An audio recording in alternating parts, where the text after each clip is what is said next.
সেগুলোতে আমরা খুব আশাই করেছিলাম, এটা আমাদের প্রত্যাশাই ছিল যে এই ধরনের আক্রমণ খুব স্বাভাবিক। আসফাকের ওপর হয়েছে, এখন আমার ওপর হচ্ছে, পরবর্তীকালে আরও কারোর ওপরও হবে। আমি নিয়ম বহির্ভূত কোনো কাজ করিনি। আফটার ডিউটি আওয়ার্স আমি কি করব না করব সেটা সম্পূর্ণ আমার ব্যক্তিগত ব্যাপার। আমি সেটাকে প্রচার করে আমার ডাক্তারি জায়গায় বাড়তি কোনো সুবিধে নেওয়া বা বলুন প্রাইভেট প্র্যাকটিস করা বা পেশেন্ট আনা, এই কোনো কিছু করিনি, কারণ আমি প্রাইভেট প্র্যাকটিস করিই না। আমি অভিনয় জগতে বহুকাল ধরে আছি, থিয়েটার করি অনেক আগে থেকে, ডাক্তারিতে চান্স পাওয়ার আগে থেকে থিয়েটার করি, সিনেমা করি এই আরজি করে আসার আগে থেকে। এখন বিষয়টা যেটা হচ্ছে যে কর্তৃপক্ষকে জানতে চেয়েছে, তারা নিশ্চয়ই জানাবেন।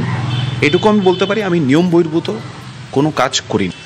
যে সন্দীপ ঘোষ, যার নামে এত আর্থিক দুর্নীতির অভিযোগ, বা যিনি অধ্যক্ষ থাকাকালীন আরজিকর মেডিকেল কলেজে এইরকম একটি ভয়াবহ ঘটনা, অন ডিউটি অবস্থায় একজন ডাক্তারের সাথে এই ঘটনা ঘটে যাওয়ায় দায়িত্বটা কার? অধ্যক্ষ এবং পারতপক্ষে স্বাস্থ্য ব্যবস্থার। এই দায়টা তো সবাই এড়িয়ে গেছে। একটা সন্দীপ ঘোষ, যার নামে এরকম ভুরি ভুরি অভিযোগ, এবং তার যারা ছত্রছায়ায় বেড়ে উঠেছিলেন যে সমস্ত ছাত্রছাত্রীরা, তাদের বিরুদ্ধে, তাদের এগেনস্টে মেডিকেল কাউন্সিল কি করেছে, এবং যে দুজনের নামে আমাদের অভিযোগ স্বাস্থ্য দপ্তরকেও জানিয়েছি, তাদের এগেনস্ট, তাদেরও তো মেম্বার আবার মেডিকেল কাউন্সিলের, তাদের এগেনস্টে কি করেছে? রাজ্য মেডিকেল কাউন্সিলরের নজরে কিঞ্জল নন্দ কি বলছেন এই বিষয়ে কুণাল ঘোষ শুনবো। আরে জুনিয়র ডক্টরদের কমপ্লেন আমরা কেন বলবো? সেটা রাজনীতির বিষয় নয়।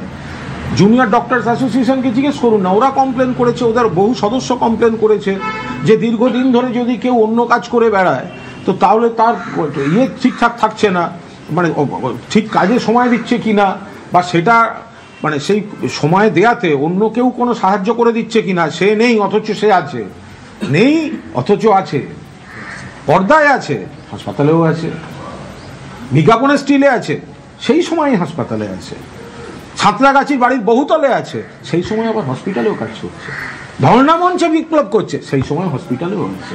তো এটা নিয়ে জুনিয়র ডাক্তারদের একাংশ কমপ্লেন করেছে, খোঁজ নিচ্ছে, তাতে লাপালাপির কি আছে?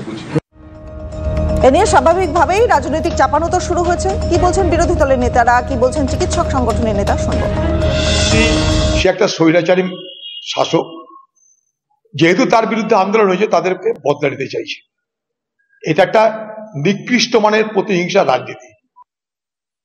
এটা রাজ্য সরকারের একেবারে শুধু প্রতিহিংসা বলবো না, অসভ্যতা, একেবারে অসভ্যতার নিদর্শন। সে ওখান থেকে অভিনয়ে গেছে, তো এর জন্য তাকে খুঁজে বার করে কোন ফ্লসটা ধরা যায় সেটা চেষ্টা করছে। যাদের বিরুদ্ধে হাজার হাজার অভিযোগ রয়েছে তারাই কিন্তু আজকে মেডিকেল কাউন্সিলের মাথায় বসে থেকে তারাই কিন্তু এই ধরনের আজকে থ্রেট কালচার, আজকে এই ধরনের ডাক্তারদেরকে থ্রেট করা, এই কাজগুলো তারা করছে।